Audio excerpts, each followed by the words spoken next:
کوئی کسی قسم کا کوئی تعلق نہیں۔ انی وجہت وجہی للذی فطر السماوات والارض حنیفا وما انا من المشرکین۔ اور یہی لفظ ایک مرتبہ آیا ہے سورہ احقاف کی آیت نمبر 17 میں کہ جو ناسلف اولاد ہوتی ہے وہ اپنے والدین سے جس طریقے سے مخاصم ہوتی ہے، اف لکما اتعداننی، کیا آپ دھکوسنے کی باتیں کر رہے ہیں، کیا مجھے بتا رہے ہیں کہ میں جب مر جاؤں گا اور مٹی ہو کر مٹی میں مل جاؤں گا پھر مجھے اٹھا لیا جائے گا؟ تو وہاں بھی لفظ اف آیا۔ تو یہاں نوٹ کیجئے، فلا تقل لہما اف، انہیں اف تک کسی معاملے میں کہیں انہیں یہ احساس، اس کو اصل مفہوم سمجھ، ان کے احساسات مجروح نہ، یہ ہمیں کوئی اپنے اوپر بوجھ سمجھ رہے ہیں، یا یہ کہ ہم سے کسی درجے میں کوئی نفرت کر رہے، ہمیں اب کوئی بنظر استحقار دیکھ رہے ہیں۔ اولاد کی طرف سے یہ طرز عمل والدین کے لیے ظاہر بات ہے کہ نہایت ان کے جذبات کو مجروح کرنے والا ہوگا۔ قل لہما اف ولا تنہرہما، جھڑکو مت۔ یہ آگے بات مزید واضح ہو جائے گی۔ کبھی ایسا ہوتا ہے کہ بڑی عمر کو والدین پہنچ گئے ہیں، تو جیسے خود قرآن مجید میں سورہ حج میں بیان کیا گیا ارذل العمر، ایک بڑی عمر ایسی بھی ہوتی ہے کہ وہ جس کو ارذل عمر کہا گیا ہے، اور اس میں کہ لا یعلم من بعد علم شیئا، انسان کے حافظے میں، ذہن میں، سوچ میں وہ یہ ترقی معکوس شروع ہو جاتی، بلکہ یہ کہ بچپن کسی کچھ باتیں جو ہے وہ عود کر آتی ہیں، لوٹ کر آ جاتی ہیں، وہی عادتیں، وہی خواہشات۔ اس ظاہر بات ہے کہ اس وقت والدین کی ہر بات نہیں مانی جا سکتی، ان کی کسی فرمائش کو رد بھی کر دینا پڑے گا، لیکن لا تنہر، جھڑکو مت۔ بات جو ہے وَقُلْ لَهُمَا قَوْلًا كَرِيمًا، بات کرو ان کے ساتھ نرمی کے ساتھ، ادب کے ساتھ، شائستگی کے ساتھ۔ کسی فرمائش کو اگر رد نہیں کر دینا ہے تو جھڑکنے کے انداز، ڈانٹ کے اور ڈپٹنے کے، وَلَا تَنْهَرْهُمَا وَقُلْ لَهُمَا قَوْلًا كَرِيمًا، اور ان سے بات کیا کرو، گفتگو کرو، ان کے سے مخاطب ہو تو بڑے ادب کے ساتھ، نرمی کے ساتھ، شائستگی کے ساتھ، تہذیب کے ساتھ، ان کے مقام اور مرتبے کو منحوت وَخْفِضْ لَهُمَا جَنَاحَ الذِّلِّ مِنَ الرَّحْمَةِ۔ دیکھیے یہاں اتنے مختلف اسلوبوں سے بات لائی جا رہی ہے، ایک ہی بات ہے لیکن تکرار اعادے کے ساتھ اس کو لایا جا رہا ہے تاکہ اور بات واضح ہو جائے۔ وَخْفِضْ لَهُمَا جَنَاحَ الذِّلِّ، اور اپنے بازوؤں کو جھکا کر رکھا کرو ان کے سامنے، جناح الذل من الرحم۔ اب ذل بھی کہتے ہیں کسی کے سامنے پست ہو جانا، کسی کے سامنے اپنے آپ کو بچھا دینا۔ پھر رحمت اور شفقت، یہ جو کیفیت ہے، جذبات، ان کے سامنے یہ رہو، تمہاری روش یہ، تمہارا انداز یہ، جیسے لفظ قنوت ہے، قانتین اور قانتات، اللہ کے فرما بردار۔ کھڑے ہونے میں بھی ایک انداز ہوتا ہے، ایک کسی کے سامنے آپ سینہ تان کر کھڑے، ایک کسی کے سامنے آپ طرح جھکے ہوئے، اپنے شانوں کو جھکایا بھی ہوا ہے، ہلکا سا سخت۔ یہ انداز جو ہے کھڑے ہونے کے فرض میں بھی انسان کی جو باطنی کیفیات اور احساسات ہیں ان کا پورا انعکاس ہو جاتا ہے۔ اسی طریقے سے وَخْفِضْ لَهُمَا جَنَاحَ الذِّلِّ مِنَ الرَّحْمَةِ، یہی لفظ آیا ہے سورہ ہجر میں حضور کے لیے، حضور سے فرمایا گیا وَخْفِضْ جَنَاحَكَ لِلْمُؤْمِنِينَ، اے نبی آپ اہل ایمان کے حق میں شفقت و رحمت کے ساتھ اپنے کندھوں کو، اپنے بازوؤں کو جھکا کر،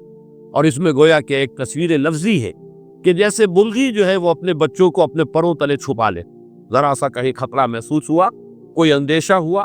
تو چاہے وہ بلی کے ساتھ بلی آ رہی ہو اسے لڑنے کو تیار ہو جائے گی مرغی اپنے بچوں سے، ورنہ تو شاید بھاگے وہاں سے، لیکن بچوں کو بچانے کے لیے اپنے ان پروں کے نیچے چھپا کر اور وہ کھڑی ہوئی۔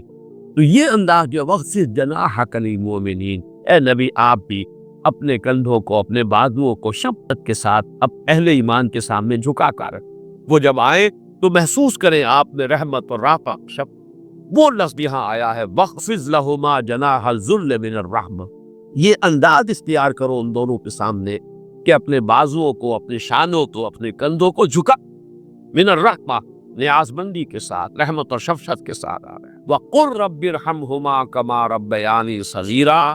اور یہ جان لو کہ تم کتنی بھی کوشش کر لو کہ والدین کا حق ادا نہیں،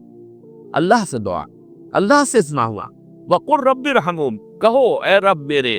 ان پر رحم فرمائیو، کما ربیانی صغیرا، جیسے کہ ان دونوں نے مجھے پالا پوسا تھا جبکہ میں چھوٹا تھا۔ یہ میں کئی مرتبہ کر چکا ہوں، یہ تربیت جو ہے باب تفعیل سے، ربا یربی تربیتاً، اس میں اختلاف ہے کہ مادہ اس کا را با با ہے یا را با واو ہے، حرف علت جو ہے آخر لیکن یہ کہ ایک رائے یہ بھی ہے کہ یہ دونوں ایک ہی مادے کی بدلی ہوئی شکلیں ہیں۔ اس بحث میں اس وقت میں تفصیل میں نہیں جانا چاہتا، مختلف مواقع پر یہ بات آ چکی ہے۔ یہاں نوٹ کر لیجیے، تربیت، پالنا پوسنا پروان چڑھانا، یہ لفظ ربیا یہ باب تفعیل ہے۔ ربا یربی تربیت، کما ربیانی صغیرا، اے رب میرے جیسے انہوں نے مجھے پالا پوسا، میری تکلیف پر تڑپتے رہے، بیمار آیا تھا جاگتے یہ رہے، اپنا پیٹ کاٹا مجھے کھلائے، اپنی آرام کی قربانی دی اور میرے لیے فکر بن بنی، لہٰذا اب ان کے احسانات کا بدلہ میں نہیں چکا سکتا، تجھ ہی سے درخواست ہے کہ تو ہی ان پر رحم کر۔ وَقُلْ رَبِّ ارْحَمْهُمَا كَمَا رَبَّيَانِي صَغِيرًا،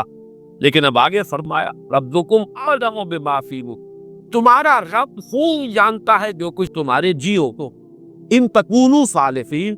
اگر تم واقعتاً صالح ہوئے، فإنہ کان للأوابین غفورا، تو اللہ تعالیٰ رجوع کرنے والوں کو اسی کا جو کانٹیکسٹ ہے ان کو سمجھ لیجئے کہ جیسا کہ میں نے عرض کیا کہ بڑی عمر کو پہنچنے کے بعد بسا اوقات والدین ہیں اگرچہ والدین، لیکن اب وہ سمجھ نہیں رہی ہے، شعور زائل ہو گیا ہے، جیسے کہ فرمایا وَمِنْكُمْ مَنْ يُتَوَفَّى وَمِنْكُمْ مَنْ